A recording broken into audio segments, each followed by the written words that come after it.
Tornant aquí, Petra, amb Ana Francisca, que s'ha atès voluntàriament a fer contestar-nos dues preguntetes. Hola, Francisca, com estàs?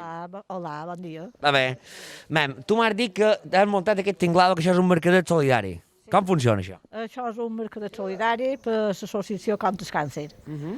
Això ens fan donatius de roba i objectes i llavors nosaltres ho venem a un preu simbòlic d'1 euro, cosetes a 2 o 3, i tot se'n va a l'associació contra el càncer. Està molt bé. Bueno, les seves preguntes que nosaltres fem és damunt del Pla de Mallorca. Tu ets petrera. Jo som petrera. I jo ets ben planera, del Pla de Mallorca. Primer de tot, tu tens sentiment del Pla de Mallorca, de ser planera. Me sent planera i me sent petrera. I mallorquina. I mallorquina. Que és el més important, també. Després, vol tot saber que entre els pobles es plau una mica de vegades de rif i rafe.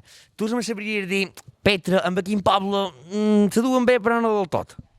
Ara jo crec que mos duim bé en tothom, però quan jo era joveneta, en sort d'Ariany mos duim molta tirria. Els Arianyers i els Petres no acabaven de collar. No acabaven de collar.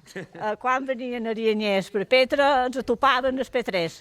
I quan hi anaven els Petrers per Ariany, també hi havia Leó. Hi havia sempre brega. Sempre hi havia brega.